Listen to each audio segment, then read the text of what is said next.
What is going on, everybody? Welcome back to another episode of the NBA Hardwood Show here on the Run Pure Sports YouTube channel, talking today's monster 11-game NBA slate. We got the usual Wednesday crew. I'm Draft Sheet, of course, and joined today, as usual, by Mangone and AP.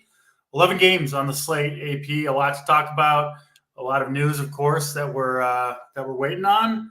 Some chalk value, kind of a standard, if you can call it that. 11-game slate should be a fun one in the association tonight. Your thoughts on the slate overall, and how you doing on this Wednesday afternoon?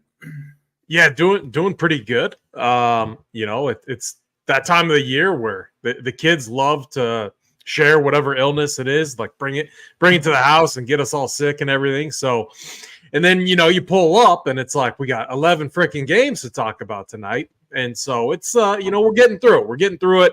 But man, I hope, like, since we have 11 games, I hope maybe like the chalk is less chalkier than normal, but in today's NBA landscape, that rarely ever happens. I mean, projections and optimizers typically have a good say on what is going to happen to ownership. So yeah, I mean, from a game theory perspective, it makes things a little bit interesting, but we'll talk about it. Obviously, my boy Duop Reef going to be mega chalk tonight. A big that chucks threes in a spot that's been pretty good for bigs against the Warriors. So we'll obviously break that down. But on the surface, I mean, it looks like a fun slate. A lot of high totals, some absolute smash spots for some studs if the game stays close. I'm talking like Luka Doncic, Joel Embiid. So I think it's going to be a fun slate to break down, and I'm feeling pretty good about it. Yeah, AP, you were the first person I ever heard mention Mr. Duop Reith. I think after that first game, he caught your eye with the 3-point attempts. And can I say one thing? Because I watched that game closely. It was against the Pacers. We love bigs against the Pacers. I do not like Duop Reith if he's playing alongside Scoot Henderson, because at least in that game, small sample, I know, but Scoot Henderson was horrendous. I mean, he was terrible. Yes, it's been a struggle for Scoot. We do see, we're going to see, I think, Duop Reith around 50% ownership, probably even higher. Small entry, higher dollar stuff. 4 or 5 years ago, Mangone in NBA DFS streets, a Duop Reith wouldn't get to that high of ownership, right? He's an unknown player, right? I mean, like, even DFS players, I'm sure a lot of guys are kind of haven't watched this guy play ever. He hasn't had a big game, I don't think, in his career really, but he does get the opportunity tonight, filling in, we think, as a starter for DeAndre Ayton. He's 3,200, and we were talking pre-show, Mangone. The pricing on DraftKings this year is very, very tight. There's just not very much good value. So when someone pops up at $3,200 that you can project for a high point per dollar, they're going to be really popular. So you're going to see big ownership on Reith. Your thoughts, general thoughts on him, and anything else going on this Wednesday afternoon, Mangone? Yeah, I mean, I agree. Like, I don't like when there's just like a slam chalk play, but when the value doesn't open up like that, I think the slates are really interesting, and I like the tight pricing. But listen, Duop Reith is just going to have to be a staple on some teams today, just for the value that it helps make work. Or you can make a fade on it. Listen, you don't have to play 100%. He's clearly going to be an elite option, so it's a decision point to make. Also, he goes hand in hand with Joel Embiid pretty well on this slate, right? If you look, like, you can put Duop Reith in, and you get Joel Embiid in the matchup that we like to target arguably the most in the entire league, and it's a value play with the studs. So definitely an interesting talking point. Like, hey, if you grouped away your Joel Embiid and Duop Reith, not saying you need to do that or should, but that's one way instantly your Duop Reith and Embiid at shares will just be unique right off the bat. Again, not saying you should or need to do that, but those are ways to think about your lineups, right? Like, if you're in single entry and you play them together, okay, then you got to think about, my construction is pretty similar to the field, and how do I go about it? So, but it's a big slate too. A lot of different guys you can go to. You can play both of those chalk options, and then make sure to get in a low percentage guy, and you'll be set with your lineup. So a lot of games to go through, a lot of things to discuss, and of course, a lot of things to update throughout the night as well, because we're going to get, probably news throughout the night. We might get unexpected news as well. So should be a fun slate overall, though. I'm excited for it. Yeah, we've got JSU, K Falik, and Holden, who is watching the show. Thanks for tuning in, Holden. We will get to the Nuggets last game of the night because we do game by game here, and that's the last one to talk about. So you're just going to have to wait an hour, Holden, to get your Nuggets information from AP and Mangone. With that, 11 games to talk about, all the news, all that stuff. So let's dive right in. First game we will talk about is the Orlando Magic Cleveland Cavaliers. Relatively low total in this one, sitting at 224. Cleveland favored by 4. The kind of guys who have been out for Orlando remain out. Wendell Carter, Markelle Fultz being the two most important ones there. And then for Cleveland, Karis LeVert is out. That's the big news for them. Ty Jerome remains out. He's been out for a while. And then Dean Wade is questionable to play, as is Jonathan Isaac for the Magic. But should be mostly kind of standard rotations for these two teams. Two good defensive teams, AP are the Magic and the Cleveland Cavaliers. So first game of the night, I imagine this one won't be super popular for DFS. Do you see anything that you're targeting tonight? Yeah, so the Magic, I mean, they've been involved in, a few higher scoring games of late, but a lot of that due to offensive efficiency, kind of led, on the heels of Franz Wagner just playing incredible. Tough matchup, though. Tougher matchup here against Cleveland, lower total as well. Everyone on the surface, Paulo, Franz, I mean, priced appropriately, if not maybe a little high pricing-wise. I mean, Cole Anthony, 6'8", coming off the bench. I mean, yeah, like the guy has gotten it done in certain matchups. I don't think this is the spot on an 11-game slate. So we have a lot of games to break that. So Magic side, I think I have everyone as full fades. On the Cavs side, Donovan Mitchell, 9-1. I mean, the price tag feels very fair. I think he's a good tournament play. Outside of him, if I had a share or two of Jared Allen, he's still under 7K. So I still think he's somewhat playable. I don't love it. There's a lot of really good center plays on the slate. But if I have a few shares of them and a few lineups, I'd be okay with it. So basically fading Magic. I like Donovan Mitchell in tournaments. And then a sprinkle of Jared Allen. I think that makes a lot of sense. I do think Mitchell is the guy most likely in this game to end up on the roster that you need. But yeah, I think most of these players, Mangone, are, appropriately or in some cases even overpriced. I don't see a ton here to target. Don't want to lock in too much on the first, set of games for the night on such a big slate. So I anticipate I'll be mostly avoiding this one. Where do you stand on Cleveland and Orlando? Yeah, I mean, I'm not in love with this game. I think there are plays, though, right? I'm not saying you need the full-on fade. Of course, if Joel Embiid randomly got ruled questionable, right? Leading up to the games, yeah, I would consider fading it more. Yeah, I think overall this is definitely a game that we gotta look at a little bit. It's mainly the Cleveland Cavaliers side for me. I mean, the Orlando side, it's tougher. You can make the case on a site like FanDuel. I know Banchero pops a little bit more over there than DraftKings, so Banchero's fine. Franz Wagner is 7.9, just a little too pricey for me. So not super interested in them. Then the Cleveland side of the ball, 7.5 for Darius Garland is not the worst spot. I think he's one of those, if you're going more of a mid-tier construction, he has the ability at 7.5 to get you a really good score. So I wouldn't completely ignore that. Mitchell at 9.1, I don't need to get there. I don't want to play Mobley at 7.9, Jared Allen at 6.7.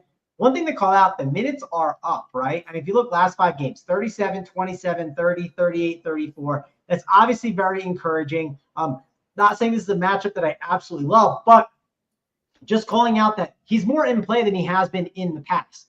I think there's better center options on this slate. We have a ton of value, so I doubt I'll really get there. On FanDuel, I know Allen has been popping a lot more, so you can make a case more for him, I think, over there.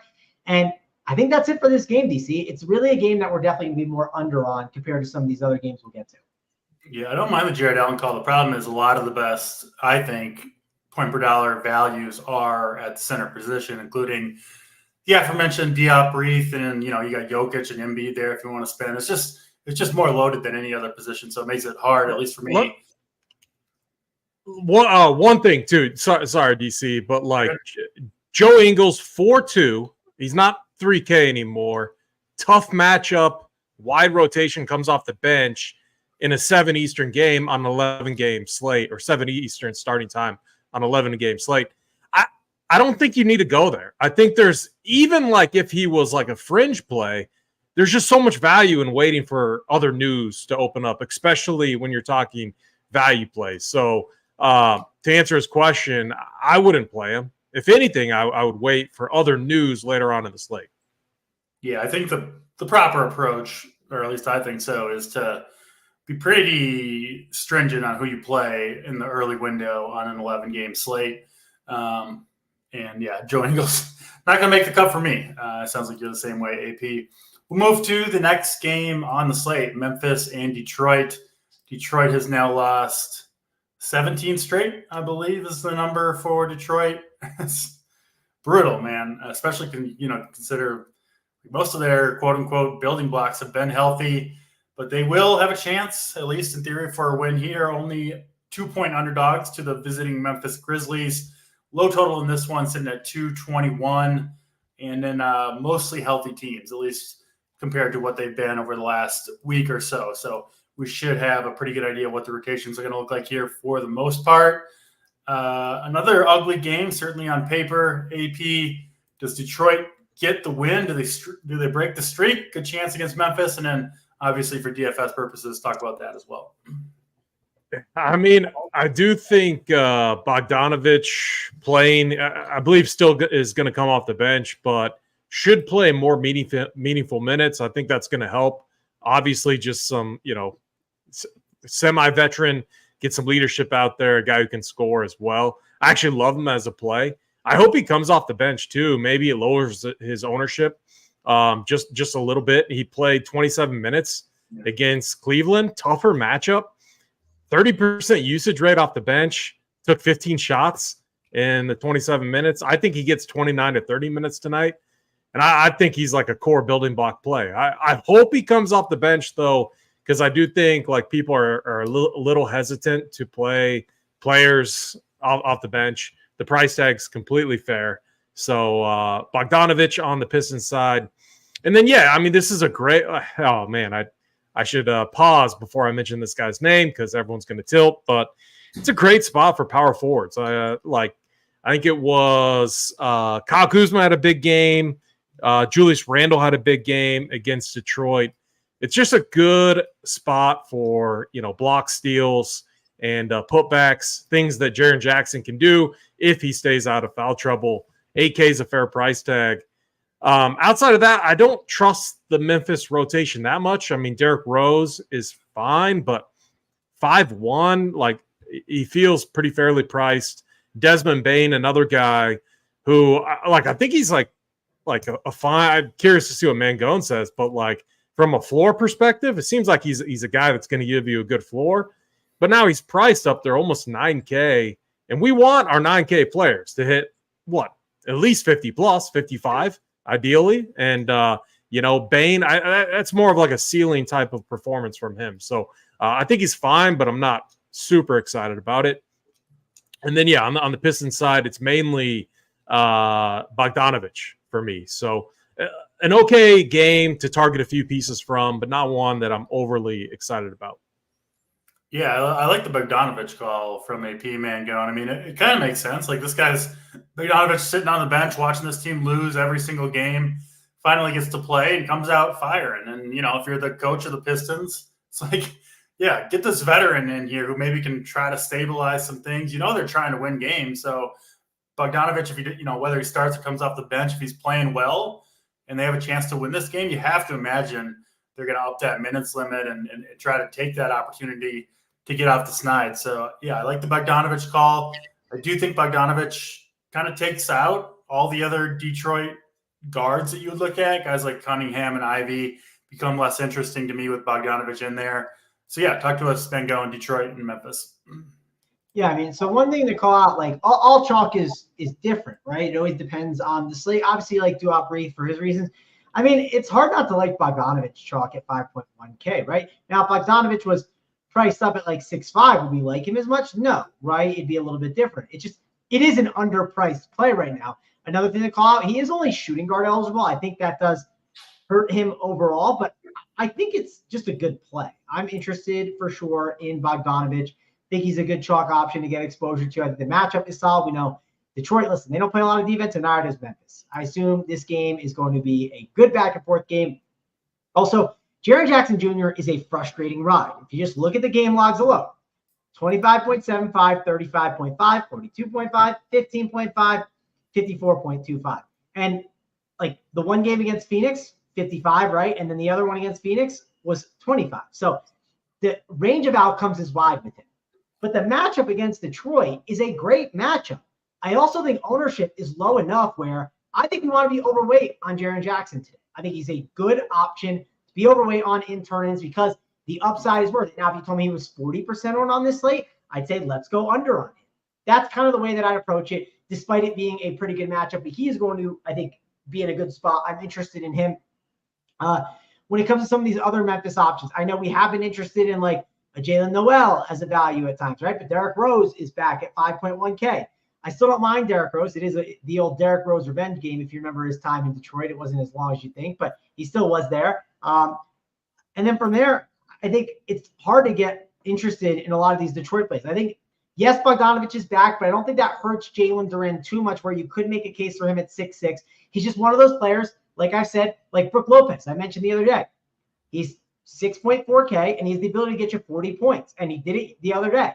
His ceiling is just too good to argue with. So I think Jalen Duren, another guy, his ceiling is too good to argue with where you want to have him in your tournament player pool because he's just one of those guys, if he gets you 45 to 60 or 50, you're just going to want him on your teams more than likely. So I like Jalen Duren, and he's going to come in at low ownership. And then Memphis, it's really just Jaren Jackson, I think. It's him or Derrick Rose. You could make the argument for Derrick Rose, but I could also make the argument you can play Derrick Rose at 5-1 or Bogdanovich, and I just might want Bogdanovich instead and get different in other spots on my teams.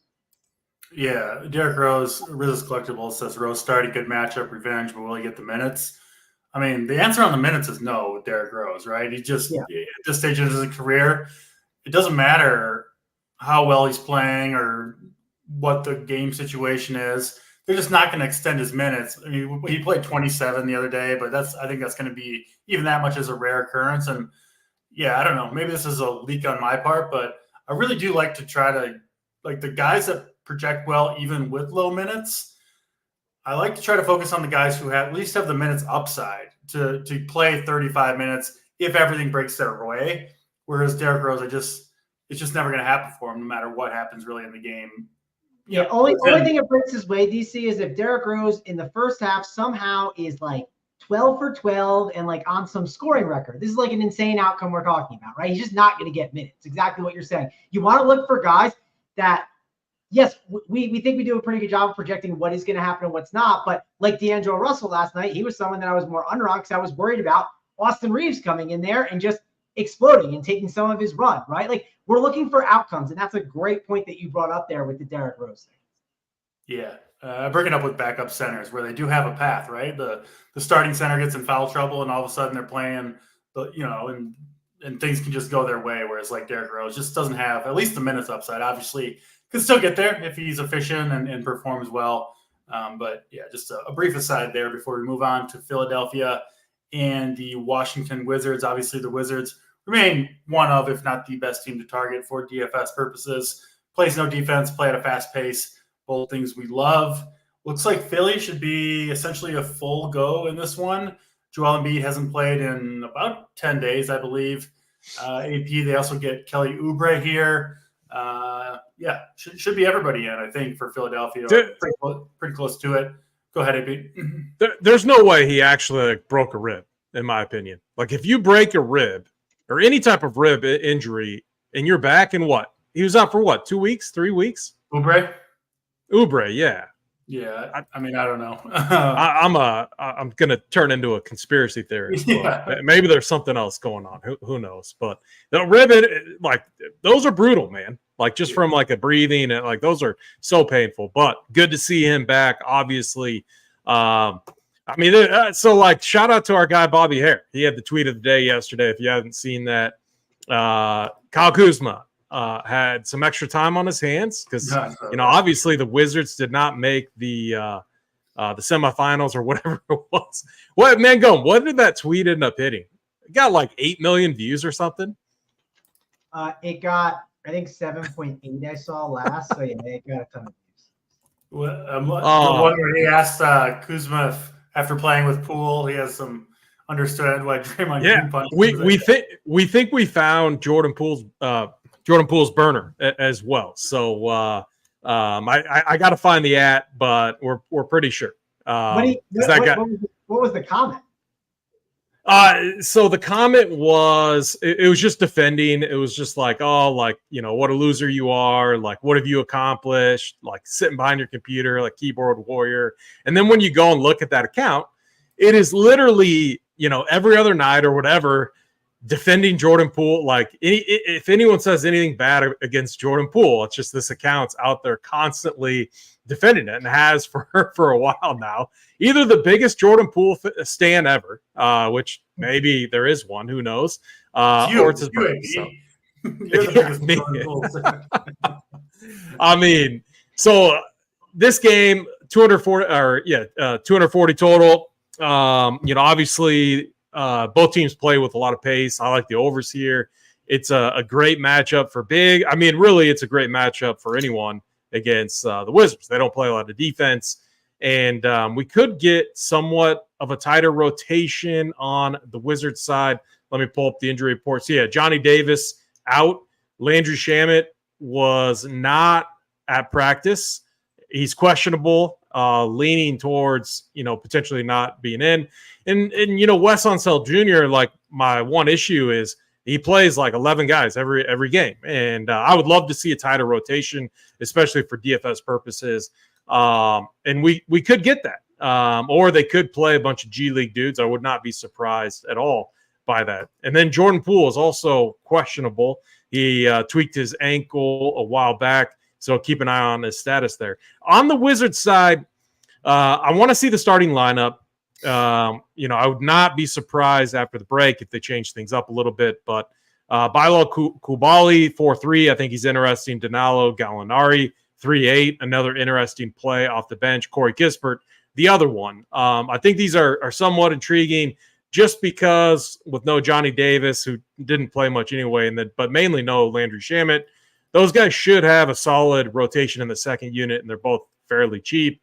But Kyle Kuzma is the guy I have interest in on the Wizards side. I mean, 8.5, it's a big price tag, but he's not really going to be too heavily owned. And he's been really good. He's like the one guy on the one bright spot for their team. Home game too. They're obviously big dogs here, but maybe Kuzma can keep this game exciting for a little bit. On the other side, I think Joel Embiid is like, we have obvious value later on in the slate that we're going to talk about.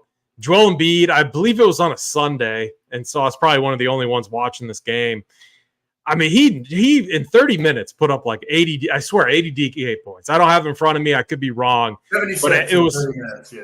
What was it? 77. Okay. So he just nuked. It's such a good matchup. I think you could go Embiid. You could go Maxey. You just never know. It's an interesting stack with the other value that we have, assuming this game stays close. If it does, you got to think that Kyle Kuzma on the Wizards side has a good hand and it's staying close. Or the bench units, Gallinari, Coulibaly, Kispert.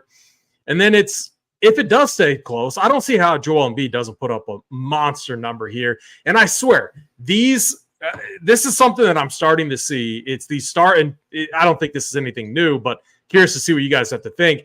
These star players, they know they have to put up monster numbers. When you're trying to compete with Nikola Jokic and, you know, Luka Doncic, and we're talking like MVP race, you got to take advantage of these spots against terrible teams, and you got to just, you know, pad your stats and put up big numbers. And I think that's what we're starting to see more and more of.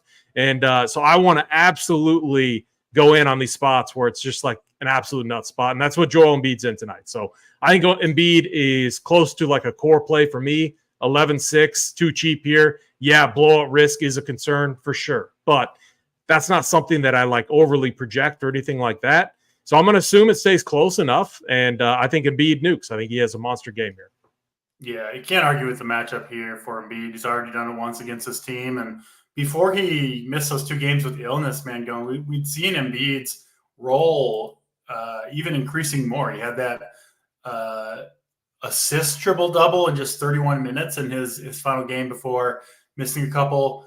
Obviously, the blowout risk is one way he wouldn't get there. The other way, I'm a little bit concerned about him coming back from illness serious enough where he needed to miss a couple games. Seemed like it obviously spread around the 76ers. I mean, the most likely thing is he's fine, and maybe you could argue his legs are even, a little bit more fresh after sitting out for 9 or 10 days. But it does concern me a little bit, especially because I could see them taking it easy on his minutes maybe in the first half and then opening them up more in the second half if they need them, and then maybe not needing them, and maybe you only get a 28-minute Embiid or something. But yeah, picking nits a little bit there. He's obviously in a smash spot. We do have some decent value tonight. Joel Embiid, I assume, will have some decent popularity. The center plays are always just a little bit lower because there's so many good ones that it does get spread around. But talk to us, Mangone, Philadelphia and Washington. Yeah, well, I don't think Embiid just gets I don't think it gets spread out enough. I think he's going to get a lot of ownership because you have Duop Reith, right? So it's you have the ability to get the guy that's in the best spot on the slate. I'm not worried about his minutes because Nick Nurse is his coach. It's been perfectly fine this year. I'm not too worried about it. I'll definitely have Joel Embiid exposure. The other options I'm just not super excited about on Philly. And then the other thing to point out, Washington, I just think you need to know the injury news on Jordan Poole, right? It's hard to really make a decision without it. Also, you could make an argument, even if Poole's out, depending on how these other pieces fall, have you ever needed on an 11-game slate a Wizards guard that's below 5K or less? Not really, right? So I'm more in the camp of trying to stay a little bit away from this game. If Jordan Poole's out, I will like Kyle Kuzma. You can't negate his upside. It's too good to pass up on at the price. So it's really Kuzma or Embiid for me. That's really all I'm looking at. So it's mainly the studs. If injury news falls a certain way, then I'll readjust. We'll talk about it in the Discord. The Up to Lock show will break it down, but it's really hard to give any insight on how to handle it. I don't even know what Wes Unseld's going to do on a normal slate, right? How am I going to know what he's going to do without the injury news? So tough to really break that down. But for me, it's really just those two key studs. I do think the Kuzma Embiid little mini stack, those two are clearly correlated, right? They both need a close game to get the minutes to get there, given how expensive they are. So I do like if you're playing one, maybe try to, any lineups where you're playing Embiid, maybe fit in Kuzma there and go, build from there on any Embiid Kuzma teams. I think that could work out pretty well tonight for Philadelphia and Washington. We'll move on to the next window of games at 7:30 Eastern time. First one, we'll talk about Miami and Toronto. I believe this is the lowest total on the slate, sitting at 219. Toronto favored by 4. Injury news, mostly on the Heat side. Bam Adebayo going to miss this game. Tyler Hero's out. He's been out for a while. And then Haywood Highsmith also out. So 3 of, I guess, Hero and Adebayo starters. And Highsmith has been starting. So he does open up some minutes for guys like Caleb Martin. We've seen Jimmy Butler pick up his play recently with Hero, and then Adebayo missing tonight's game. So, yeah, Miami is interesting at least, but the game environment here certainly doesn't look good. Looks like a mostly healthy squad from Toronto. AP, back to you. Talk to us, Toronto and Miami. Yeah, I think it's most likely an 8-man rotation, which, is something that's attractive for DFS purposes, but slow pace, 2 defensive-minded teams historically. And, maybe we get trolled with the Thomas Bryant. I thought Thomas Bryant would have got some second unit run at the very least, but he was out of the rotation last game, didn't start. Unless they change up the starting lineup, I would assume the same. I would not touch a guy like him. Kevin Love was the one that got those minutes. So Orlando Robinson, 5K, fair price tag, but even starting against Indiana, one of the nut spots for bigs, he got 29 minutes, put up 27 DK points. Not really excited about it. Caleb Martin, Jimmy Butler's priced way up, but again, it's all the usage is going to be on him. So I think Jimmy Butler, if he's going to be low owned, is somewhat intriguing because he's going to kind of have to do it all himself. Jaime Jaquez has been good, but again, 6'1" for a guy that's going to come in and play off the bench, I can't get there. And then on the Raptor side, I'll keep it sweet and simple. I've been running this the same each and every slate that the Raptors are on. It's Siakam or Scotty Barnes. I don't play them together, one or the other. And again, it's 11-game slate. I'm not that excited for this spot against the Heat, especially with the Raptors being pretty much fully healthy. Yeah, it's hard to get excited for too much. I think on a smaller slate or a normal slate, Mangone, you'd see some decent ownership on Orlando Robinson, starting center at 5K, who played 29 minutes in that last game without Adebayo. But because of Duop Reith and then the other expensive good centers on the slate, I think he'll slide a little bit under the radar, will Orlando Robinson. So I think he's at least interesting. I do feel like the minutes are pretty fragile on the downside for him, though. Kevin Love could steal him, and then you never know. Maybe they would dust off Thomas Bryant if things don't go well for Robinson early. So definitely some moving parts for the Heat. What do you see here, Mangone, between the Raptors and the Heat? I was on mute. My computer was frozen for a second, but we got it. So I was a little nervous. We were going to be stuck here, DC, with me talking like a donkey. But I don't love this game completely. One thing to call out, right? And this is just something, I mean, DC, we've been playing DFS long enough, and you can just like mention like things we're used to. One thing we're used to is when someone like Bam Adebayo is out, prices adjust, right? And like pricing has adjusted. He's been out a lot of these games. So it's one of those things where I'm not excited about a lot of these Heat options. You can always make a case for Jimmy Butler. Listen, Jimmy Butler has a ton of upside, but you never know when you're going to get it, right? It's definitely one of those spots where if you got exposure to him, I wouldn't say it's the craziest. Is Toronto an ideal spot at 9.5? Not really. I think I'd rather spend my salary on some other studs just personally. When it comes to these other Miami options, like Duncan Robinson, 6'3", Niehaus Jr., 6'1", Caleb Martin, 5'6". That's one that I don't hate. I think that price tag is one that you could argue could adjust a little bit more up, but the floor still isn't great. Kyle Lowry, 5'9". It's fine. I know it's Kyle Lowry revenge game, but I'm not super excited about it. And then the Toronto side, I mean, I think some of these prices are a little tough. I think Dennis Schroeder at 6'7", not a super enticing tag. Gary Trent Jr., if he gets hot, but not my favorite matchup in the world. OG Anunoby at 5'7". He hasn't flashed enough upside for me to be excited about that price. The one guy I look at that I say, okay, I don't think it's the worst play in the world, is Pascal Siakam at 8'4". But when you look at the Miami matchup, it's normally kind of a lamer, slower paced game where I think it's more of a contrarian tournament spend at the forward position, mainly because we have values that we're already getting to at center or guard that are forcing us to spend up at the power forward position a little bit more. But other than that, I'm really not excited about this game. And you mentioned it, DC, one of the lower totals on this slate. I know totals don't dictate everything, but in this situation, I think it's an easier spot to be very under on the field. Yeah, it makes sense to me for Miami and Toronto. Next game on the slate, Brooklyn and the Atlanta Hawks.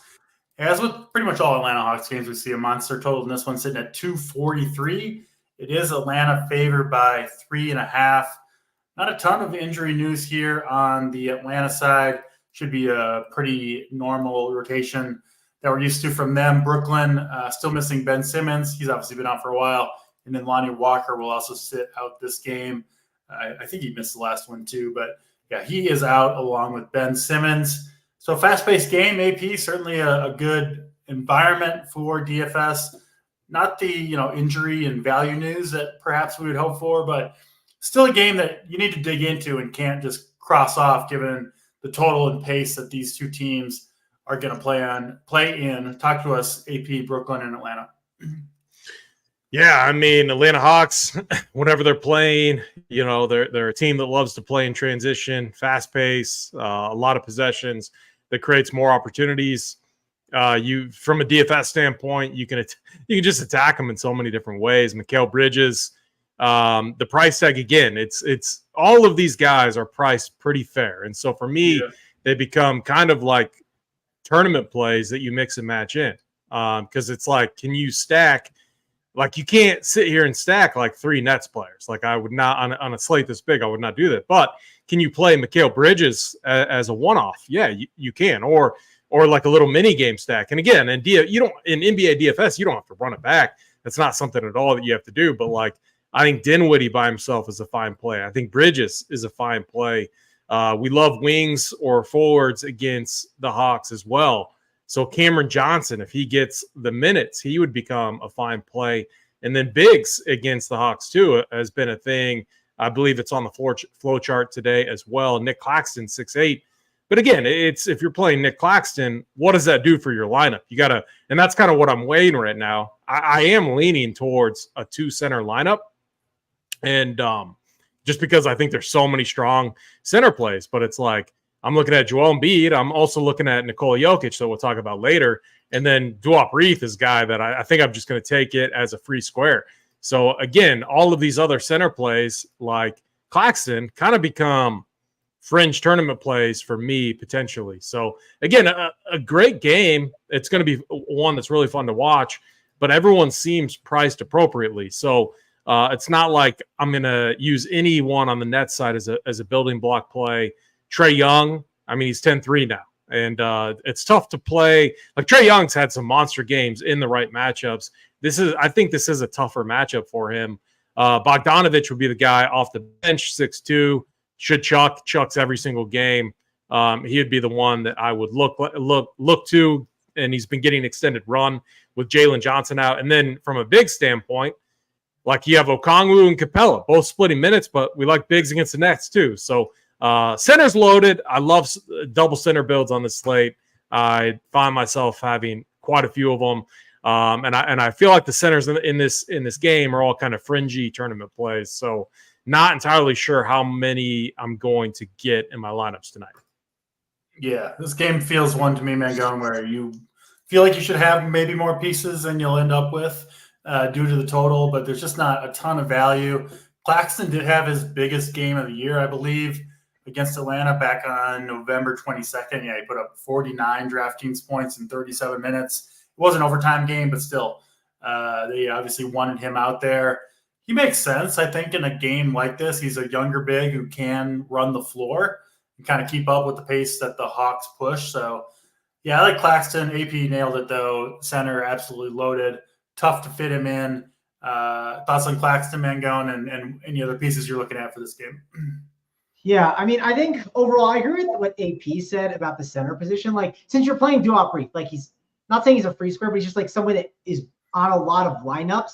And center is always a spot we kind of like playing two centers a lot because they price down some of these options. Like, it's just a more than likely a 2-center night. So, yeah, I think Nicholas Claxton, pretty good play. Just to put in perspective, this seems insane, DC. If I told you on FanDuel, okay, I run the Sims. I'm not getting a lot, I'm not getting a lot of Nicholas Claxton, but I'm getting like 5%, but he's 7.8K. Like, that price tag seems insane. Like, if I told you played a 7.8K Nicholas Claxton on FanDuel, you would tell me they're all out on the Nets, right? That's what you would explain. So I think he's overall a good play. We like to attack Clint Capella and Okongwu. They play big no matter what, right? They don't do like DeAndre Hunter randomly out or Sadiq Bey at the 5 small ball. They just split those center minutes up. They're going to need Claxton in there. I think it's a really good spot here for sure for Claxton at low ownership. I understand, yes, sometimes the floor is not great with him, but I think the ceiling is worth taking a stab on at the price tag. And you don't need that much to get overweight. A guy on FanDuel specifically I want to talk about. I really want to talk about Spencer Dinwiddie. I think his price is too cheap at 6.6. You can make a case too. Cam Johnson at 6.6. That small forward position, I think that's a really good tag. Bogdanovich, I think he's an interesting tournament play that has upside at that 6K range. I think it's like 6.2, 6.4 on DK. But he's a way better play on FanDuel at 5.8. And then Mikal Bridges, I think on both sites at the 8.3 tag and up at the top in the 8K range over on DraftKings. Listen, I mentioned it before. There's a lot of different forwards that are kind of hitting at low ownership up at the top. And it's just because of the construction of the slate. And Mikal Bridges popped off the other day, and I almost X'd him out against the Orlando Magic because I was waiting on news. And I said, I don't need to do that. And he went for 60 FanDuel points, right? He had an absolute monster game. I know on DraftKings it was like 50 plus. I would not X him in an Atlanta Hawks matchup. This is a phenomenal spot. Sure, you can make a case that DeAndre Hunter might guard him at times, but he is going to crush, I think, in this spot. So overall, I think we have to really, really like this game. I like DeJounte Murray on FanDuel at 8K and even Trae Young. I think they're all interesting tournament plays that you can get to for sure. Again, these are guys I'm going to mix and match throughout my teams, guys that you can get exposure to. They're not must plays or like elite plays, but this total is too good and we have enough value. And if we even get more value to open up, it's just worth taking a stab on because their ceiling is so high, especially if we get a shootout game. Yeah, makes sense. That is Atlanta and Brooklyn. Certainly a game that could go off the rails DFS wise if you can find the right values there. Could be in a good spot. Let's move to San Antonio Spurs and my Minnesota Timberwolves. That's right. I'm claiming them again. They're too good this year. Got to be back on the Wolves bandwagon, at least for now. Playing awesome defense. That's been the case from really the jump. We were kind of on top of that. And they are big favorites here. 12-point favorites are the Wolves at home. 230 total against the Spurs. Looks like the Spurs will be mostly healthy here. Wembanyama is going to be in there, all that good stuff. And then the Wolves, one of the bigger pieces of news on the slate that we're waiting for, Anthony Edwards, missed the last 2 games, listed as questionable. He did go through a full practice, it looks like, on Monday. I'm expecting him to be in there tonight. He's a guy who doesn't miss very many games, prides himself on the durability, but it's the NBA. You never know for sure. He is still questionable. If he's NAP, I think it makes the Wolves kind of a tough sell. We've seen their prices creep up given how well they've been playing. Edwards missing 2 games. Awesome matchup against the Spurs. So if Edwards does happen to miss, I think guys like Conley, Towns become interesting plays. Rudy Gobert has been having a kind of a bounce back season for him. But again, priced up. And then the Spurs side, a team that I have a hard time trusting, and I don't think this is really the spot for Wembanyama, although he did go off against the Wolves in their first matchup. So maybe he can do it again. But I'm kind of lower on this game overall, especially if Edwards is in there. Your thoughts, AP? Yeah, Wemby's been putting up some big numbers, but the Spurs are tough right now, not getting a lot of wins. So tough spot for sure. And on the road, I talked about I don't like predicting blowouts or projecting blowouts. This is one spot I'm definitely concerned about, just because the Wolves are good offensively. They get Anthony Edwards, or likely get Anthony Edwards back. And I mean, they're stacked. They're at home. Really, really tough spot for the Spurs here. I'm under on them. I'm going to say it each and every time. If you MME Wemby, I leave him in my player pool. I just do. He has a ton of upside, and he's probably going to be pretty low on tonight. So they need Devin Vassell to get back. He's like at a hard 25 to 27 minute cap right now. I can't play him in a tough matchup. He needs to be playing 35 since they paid him $160 million or something like that, some insane contract. They need to get him ramped up, get him going. I mean, Spurs, there's no one else to tank for now. We need to see this team finally turn it around. So will it happen? Who knows? Who definitely knows? But I don't see it happening tonight. On the Wolves side, Rudy Gobert, everyone, again, it's like the same story for me as kind of the Nets. Everyone is priced appropriately. If at the end of the day, if I was looking at a lineup and if I had Towns in it and he was the standalone play, I would be fine with it. Gobert, the same thing. Center's loaded, though. I don't love Gobert, even though centers have absolutely crushed this Spurs team. The one interesting play that I'm keeping, and these are completely fringe multi-entry type plays, but Kyle Anderson, Naz Reid, going to get run off the bench. It's more of a matchup thing. The Spurs play with a lot of pace, not that good defensively. Naz Reid and Kyle Anderson, they're priced. They're probably too expensive, but in tournaments, they're going to get you really different. And I might have a few shares of them at max, a few shares in my MME formats. You just never, Naz Reid is a guy that can put up a big number in limited time. Do I love the rotation, especially in a blowout? No, because they're going to bring that third unit in, Luka Garza and Dacian Nix and these other guys. So it's not like in a blowout, Kyle Anderson, Naz Reid close. No, they go to their third unit, the G League guys. And so there is a lot of risk there for sure. But again, it's more of a MME fringe, very low tournament type of play. So not too excited about this game, but I could have a few shares, depending on how the lineups end up. Yeah, let's go to you, Mangone, for Wolves and Spurs. Before you talk about that, why don't you answer our YouTube AI bot that we wrote that asks about our promo codes with 15 minutes to go in every show? Yeah, let me explain it for you. So Dorian, it's Giblets 44 gets you 44% off your first payment. My recommendation is do the monthly, right? You can do either monthly or weekly. I would use the monthly because listen, man, it's Christmas. Dude, you're gonna have time off of work, I assume, or maybe you're a student, maybe you'll have some time off after your finals. I'm not sure. But dude, the sports are going to be wild, right? We got NFL on Saturdays coming up. We'll have some 3-game slates I know coming up. I think on like the 16th or so. We'll have showdown slates. We got every single sport. We got college basketball. If you want some Call of Duty stuff, that's on Friday, right? We got college football bowl games. We have everything for you. Any DFS thing, we got covered for you. Even WNBA, if you're a big WNBA guy. It's not going on right now. That'll be in like June or July. But point is, if you're a sports guy, this is the place for you. So I'd sign up now. And also, we have a giveaway that we're doing, I believe. AP, maybe you can clarify for me. We're giving away like $1,000, right? For like, if you're just a member, I think at the end of December. Is that correct, AP, or am I wrong? Yeah, I believe so. I'm multitasking. No, you're good. I've seen Wiley talk about it. So we're gonna be doing a giveaway though. It'll be in the, Wiley, just all you have to do is be a member, right? You don't have to be a new member, just any member will be able to be eligible for that giveaway. Don't hold me to what I said. It's something pretty good though. It's again, if you're a member, you're gonna be eligible to be able to get in on that. So $1,000 giveaway, I believe is what it is. So cool. I nailed it. So yeah.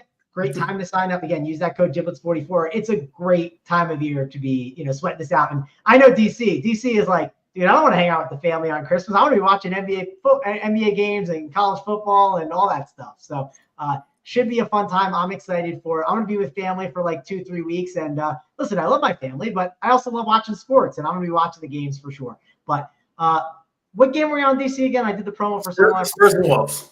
Oh, yeah, Spurs and Wolves, because AP mentioned the Wemby thing, and I agree. Keep Wemby in the pool. One thing I always like to do with Wemby is let me see how much percentage I'm getting. And for me, it's like if he's going to be high owned, I go under. If he's going to be low owned, I want to maybe get a little bit over. That's kind of how I just approach Wemby right now, especially on a site like FanDuel. Don't forget, the stocks add up over there, man. And like Wemby is an absolute beast at that. So I think Wemby is definitely in the conversation. I don't know if he's going to be battling Rudy Gobert for the best Frenchman in the league. Maybe that'll be a little narrative tonight. But I always like Ant. I think Ant's in. I just think with all the days off they've had, guy battles through anything. So I think Ant is going to be in. I like him as a pretty low-owned play. So I think he's definitely someone that you got to be looking at for sure. And then the rest of the guys, I'm just not interested in. So again, it's really mainly those studs as contrarian spends for me. And then I don't see a ton of value here I love in this game. That's fair. Yeah, not a ton of value in Spurs. Minnesota, at least it doesn't look like as of now, unless Ant is out, which we don't expect. We'll move on to the next window of games, the 8 p.m. Eastern time games. If you haven't yet, please hit the like. I got to get the likes up to get the plays of the day at the end of the show. A little bit low right now, so we do appreciate that.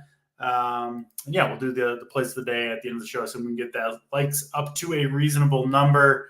Next game on Slate AP, Charlotte and Chicago, 220 total in this one. Kind of surprisingly low for a Charlotte game, but we have seen their pace decline without LaMelo Ball to be in there and really kind of push it. But the Chicago side, I think, is pretty interesting here. No Zach LaVine. We've seen Kobe White, DeMar DeRozan step up in this situation. And then even with the low total matchup, not bad, obviously, against Charlotte, who is poor defensively. Charlotte side, Mark Williams is a big piece of information we're waiting on. If he's out, possibly extra minutes for Nick Richards, who's cheap, another center you could consider. And then PJ Washington will probably see some time there at the 5 as well. So, yeah, some moving parts here, but especially the Chicago side is one that I'm at least considering tonight for my main team. Your thoughts, AP, Chicago and Charlotte? Yeah, so a low total here, but just looking at it, so Torrey Craig also is questionable and missed practice. So the kind of trending towards not playing tonight. And in that scenario, we should get a really tight rotation on the Bulls side. Now, the Hornets, when LaMelo Ball's playing, it's kind of like night and day. They play with so much pace when he's on the court. And then when the ball's in Terry Rozier's hand, he's a little bit more methodical, is fine setting up that half-court offense. So you don't see typically as many possessions. But defensively, this Hornets team is still one that we can attack, and we can attack with bigs. So we should have interest in some of the Bulls plays here. DeMar DeRozan, 8K, feels a little too cheap. He's going to play a ton of minutes. Keep an eye on the starting lineup too. It could be Ayo, could be Alex Caruso, Patrick Williams in line for a big role. Now, again, like Andre Drummond, now this is like one of those fringe plays that I'm talking about.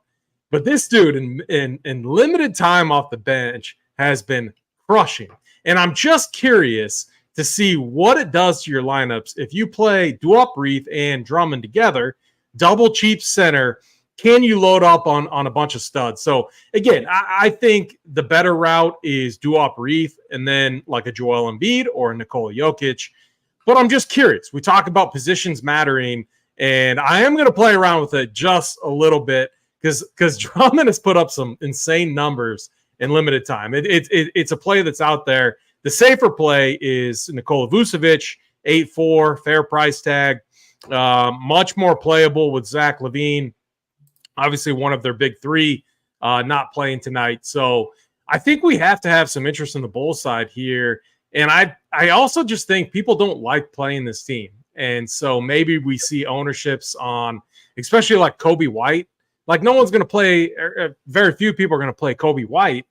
He's 6'9", but like the guy in this matchup actually has some decent upside. He's been playing 40 minutes, putting up, 20 field goal attempts against Milwaukee, 17 against the Pelicans, and he's been putting up some big numbers. Like Kobe White, honestly, is a really good play tonight that's going to go overlooked. So I like the Bulls side tonight, and I think they get the win against a Hornets team, and I think you see multiple players go off. I think the flame emoji that everyone loves to see, and if their player doesn't have it, they're in the Discord tilting their heads off.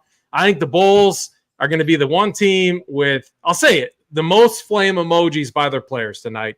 And it's not a function of like, oh, they're like the best team or anything like that. It's they don't have many dudes, and they're going to run a tight rotation, and they're priced fairly. So I like the Bulls tonight, and then keep an eye on Mark Williams. He is questionable. I think it does a couple things if he misses. One, Nick Richards is 3-7, so he would become a better play than Andre Drummond that I mentioned. And PJ Washington, they are not afraid to run a smaller lineup out there, put PJ Washington at the 5. He's 5'4". He has a lot of positional eligibility, power forward and center, able to roster him at those positions. So PJ Washington would become a really interesting play. Yeah, I worry if they would be willing to run PJ Washington out there because Vooch or Drummond's out there at all times. It seems like a really bad mismatch for Washington trying to bang, especially with Drummond in the second unit. I was looking at Drummond too earlier, AP. I just wish Vucevic was more volatile in terms of his minutes, right? Like he's very rarely in foul trouble. He's not going to get benched. I don't know. It just feels like a center who's pretty secure, 30+, which makes it hard for Drummond to kind of get to that rare minute ceiling. But yeah, Mangone, I'm with AP on this one. I like a lot of these Chicago dudes, led by DeRozan, Kobe White. Kind of seems like the Bulls are, like their season's kind of already on the brink, right? Like they're trying to save their season, so they're willing to play DeRozan and Kobe White 40 minutes if they're playing well, which they're going to need him to in this game with no Zach LaVine. I don't know if Billy Donovan's coaching for his job right now, but perhaps that as well. So, yeah, I think they're going to ride the guys that are playing well, which I like the chances for guys like Kobe White and DeRozan to play well in this matchup. I think people will be scared of that 6.9K price tag for Kobe White. I personally think it's very playable. I mean, just look at his last two games, similar situation here. I am in on Chicago, not so much Charlotte, unless Mark Williams does miss out. Talk to us, Mangone. A fun game here, I think, to break down. Yeah, Kobe White feels like someone you're going to have to up his projection if you really want to get him. And, I mean, he can get hot. Like, it's not the worst play just because the situation's a little bit different. I do like DeRozan. I talked about these spend-up forwards. I think he's one of those good ones to go to. This slate will be higher owned, but that's fine. Also, I do think Charlotte is going to kind of be in a handshake agreement. Like, you play your bigs, we'll play our bigs. Let's just go big, right? I think that's going to be kind of what they agree to. Now, to be fair, if Chicago is up, 65-50, well, Charlotte's going to consider going PJ at the 5 because they want to get back in the game and go small ball. And it's not like they're going to love it, but they're just doing it to try and, get threes and pace and space the game out. So I don't mind PJ. I think the small ball thing can happen more than you guys, and I don't hate AP's take on the Drummond thing. I think it's kind of the wrong slate, but I mean, it's Charlotte. If you had to pick the spot. Good point. Probably the wrong slate. Good mention there. But in your defense, AP, like if the slate was done and I saw Andre Drummond at 25 and Duop Reith got like 18, would I be shocked? I wouldn't be shocked. I think it's a really like an MME thing and only get like a splash, like a small percentage, like Tony says sometimes. More of a Millie Maker type play. Like this is for big tournament stuff. If you're playing 3 teams, don't do it, right? But if you're MMEing a ton, I wouldn't hate it completely. But Vucevic, I like in this spot for sure. I think there's a lot of centers to get to. Might be harder to get to him because, again, I like someone like Şengün, who we haven't mentioned yet. I think he could have a big game. But for me, it's really the studs. I'm not as excited about the Carusos and stuff like that. And I should mention Brandon Miller is popping a bit at 5'7". I don't know what to do with Brandon Miller. He seems like someone I might get under the field on because, listen, I like to take some stands. I took stands yesterday. I know Randall was one I whiffed on. I felt like I did good on the Russell, and the Middleton one wasn't that one that hurt me. Brandon Miller's getting a little bit more ownership for an 11-game slate than I like, so I think I'm going to try to get a little under on it. Yeah, makes sense there with Brandon Miller. Next game on the slate, 4 more to talk about, OKC and Houston. Houston, man, really turned around their defense this year. 226 total in this one. OKC is favored by 2. Not a ton here in terms of injury news from either side. Tari Eason, questionable. Jock Landale is out. And then Houston, and then other than that, they do look mostly healthy, at least compared to what they've had recently. I mean, if you want minutes consistency, AP, Fred VanVleet is your guy. Hasn't played fewer than 39 minutes in any of his last 9 games. Pretty crazy the amount they're running him out there, but he's changed his team for the better, and I think he's fairly priced at 8,200. I think you're going to get low ownership in this game pretty much across the board. So, yeah, if you can pick out some hidden gems, they could carry you in this one. AP, your thoughts, OKC and Houston? I mean, it seems like such a good Şengün spot. 8.9K fair price tag. We're seeing the tight rotation on the Rockets side, like you mentioned. I mean, Şengün's been like relatively matchup proof. I mean, against the Lakers, AD smashed. I mean, struggled against Jokic. Outside of that, this guy has shown, 56, 52, 56. He's shown big upside for his price tag, especially. So this is, again, I think it's like, when I think about like my strategy and what I'm trying to do with MME and depending on how many builds you run, I'm fine being very heavy on Duop Reith. And then like, this is why you don't necessarily lock in like a Joel Embiid. Like I think Joel Embiid's a core building block type of play, but would I be surprised if Şengün matched him, went like point for point with Embiid tonight? Like if that game did blow out, I wouldn't. Like if Embiid finished with like 58 and Şengün got you 56, 57, I wouldn't be that surprised by that. And that's why you don't want to lock in that stud. So I'm fine getting way over on Duop Reith, and then kind of, my other position is just maybe mix and matching some of these centers. Because as we've been talking about it, there are so many good center plays tonight. Şengün being one of them. Like I kind of overlooked him. Like Vucevic, Şengün. I mean, center is loaded. And I mean, if Duop Reith fails tonight, there are going to be some, builds out there that are really interesting that it's not going to be difficult to get different. And so maybe it's not even slate where you lock in Duop Reith. So just looking at these different center options. So Şengün. AP, I just think with those centers we talked about and like that, like 6K to like 9K range, you can just bump up their projections slightly, and it's going to give you a little bit of a different mix in the field. And that's something I'm definitely considering doing for sure. 100%. I'll say this about Duop Reith. I think this is correct strategy-wise. If you're fading him, I think you want 2 centers in your lineup because it gives you an extra out, right? Like the first out from fading him is that he himself busts. But the second out, if you play 2 centers, is that your 2 centers smash so hard that even if he has a good game, your centers are better, right? So you have the extra out, I think, from the chalk play if you are fading Duop Reith, that's obviously a decision people are going to have to make. But it makes a lot of sense to me. It's like, yeah, Reith still meets his value at 25 fantasy points. But if Sengun goes for 65 and Embiid goes for 80, right, that might not be enough for Duop Reith. So I think playing two centers on non-Reith teams makes a ton of sense. It makes a ton of sense playing two centers does overall, but especially if you're fading him for whatever reason. Did you get a chance to talk about this game, Mangone? OKC Houston? I did not. I mean, I mentioned the Sengun thing in passing, but I do like Sengun. I think he's a really good contrarian tournament play.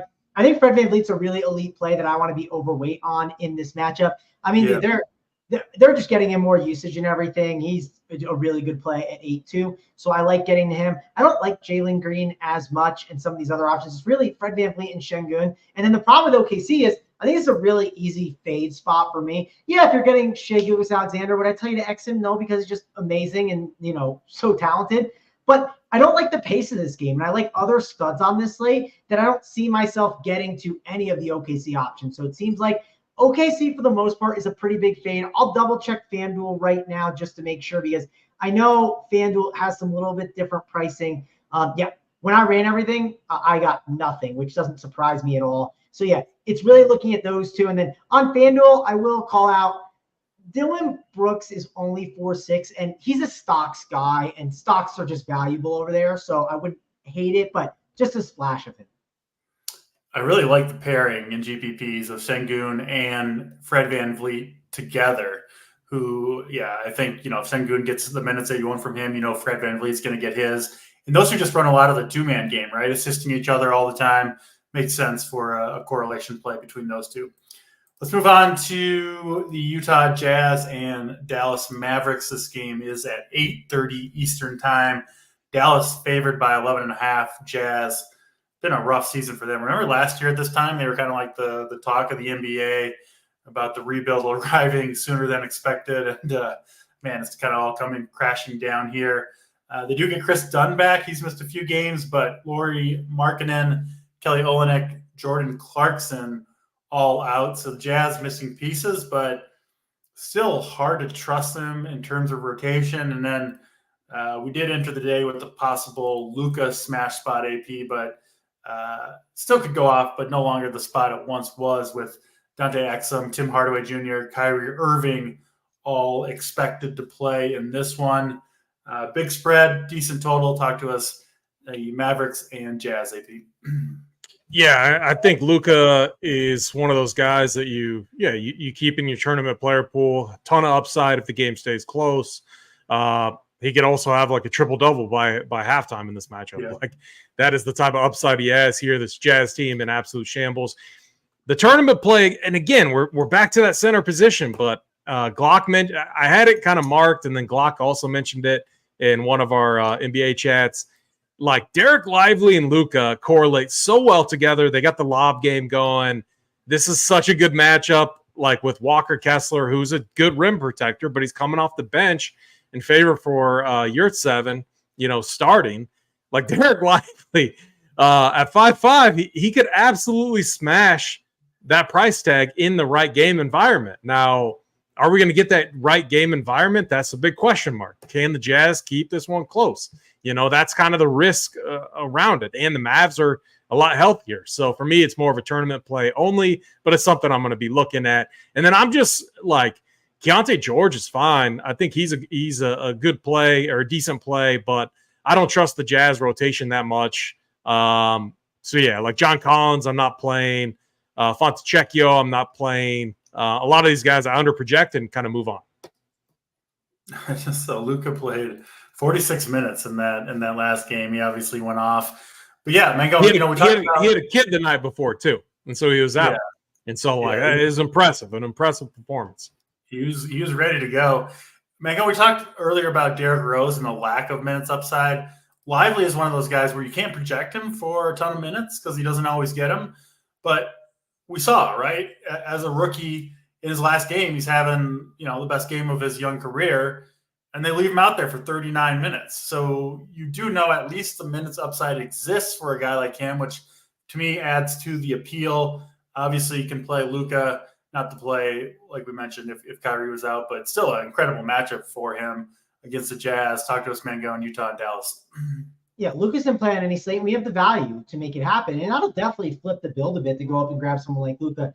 The problem is sometimes it's just hard to get him. I mean, I won't argue against it. Typically, if I want a stud like that, I boost his projection. I see how much I can get, and I let it do its thing, right? And I think it's the correct way to do it because it really tells you the story of, can I get it in there, right? Can I make it work?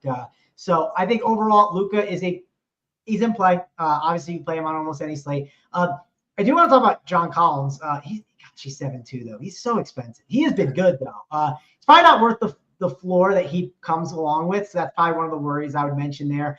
Keontae George is priced up at 6'7". Yeah, it seems tough to get to the Utah guys a little bit. Don't like Kyrie in this spot. He's typically a better FanDuel play than DraftKings play. So, we're running low on time. I'll just stop talking. We'll go to the last two games. All right, we'll go to Portland and Golden State. Probably spend a little bit of time here. A ton of moving parts for both teams, but especially the Blazers, who are expected, I think, to get Anthony Simons back after, he only played just the one game, so he hasn't played in a month and a half, something like that. We'll see what they do with the rotation. Obviously, Scoot Henderson has been like legit the worst, least effective player in the entire league so far. Really rough start for him.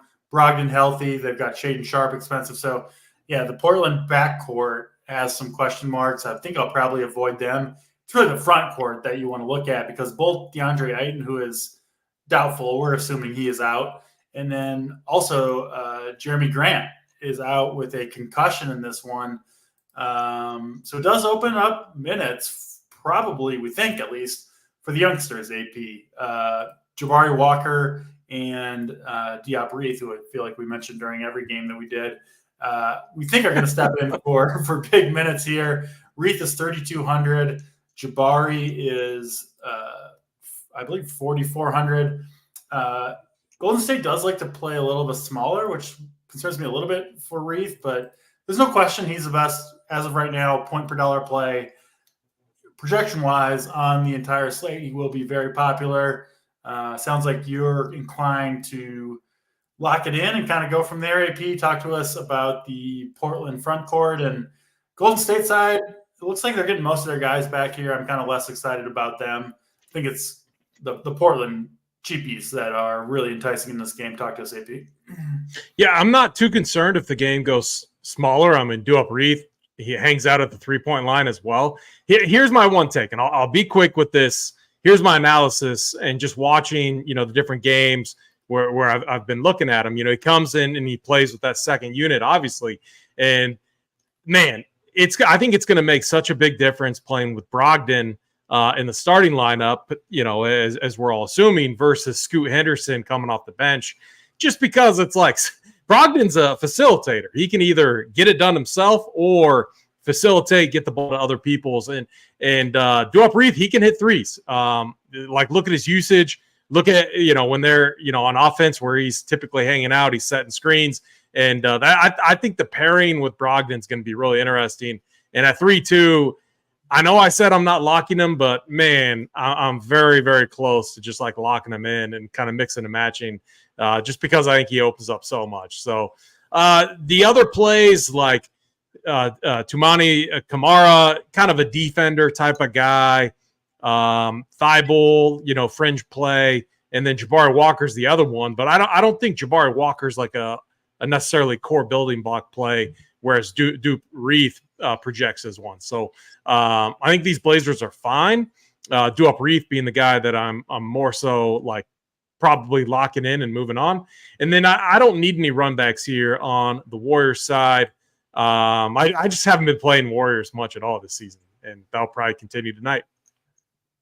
Yeah, it's not a guarantee, Mangone, but I do feel like even if things go poorly for the Blazers and Reith and Jabari Walker, they could even be out there potentially in garbage time anyway, right? As younger players, just giving them their minutes and oftentimes if they're really, really bad, coaches will sit them down, but assuming they play okay, they've got several paths to get there.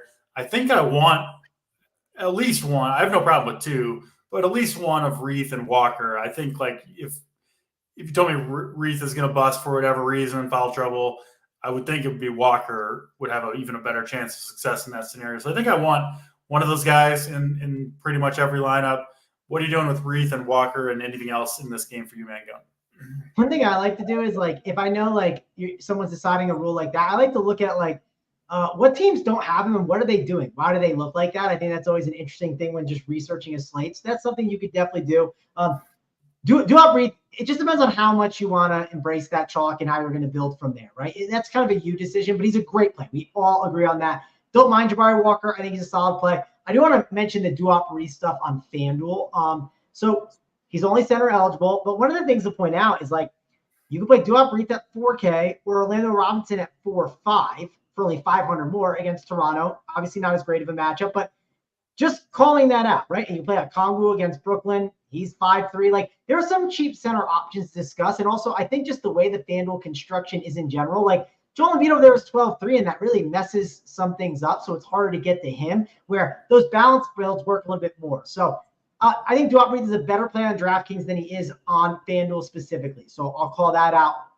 As we keep moving along and talking about these options, Anthony Simons is questionable. I think that's a big piece of news that can kind of change up how we, handle the slate. 5.5, I think he's a good play if he's in. If not, you made a case that's going to boost Scoot and some of these other options. So I think that's worth kind of calling out. And then Golden State side of the ball, man, I just don't think it's a Golden State kind of day. If you had Curry, sure, you can make a case for it as, like, contrarian spin, blah, blah, blah. The only downside is I can't play every single stud, right? And we got to make some cuts. So I think he's going to be a guy that makes the cut or gets cut. And then I want to look at Curry on FanDuel. Just, I know Curry's price on FanDuel has been pretty crazy. He's 9K over there. I know the scoring doesn't go as well over there. I don't love it. And then Draymond Green is 6'3" over there. He's more of a stocks guy. And listen, a Portland matchup, the stocks could definitely go pretty well. So I'll get a splash of Draymond for sure on FanDuel. Makes sense. Let's get to the final game of the night. Last chance to hit the like button, and then we'll hopefully do plays of the day. After this last game, Denver and the LA Clippers. Clippers actually favored in this one. A little bit surprising to me. Favored by 1. They are at home, 228 total. We're waiting on the news for Jamal Murray, who is questionable. Other than that, it looks like Denver should be healthy. Aaron Gordon, probable to play. I think he'll probably be in there. Obviously, Jokic, the story whenever we're talking about Denver, AP, he's crushed this team in the past.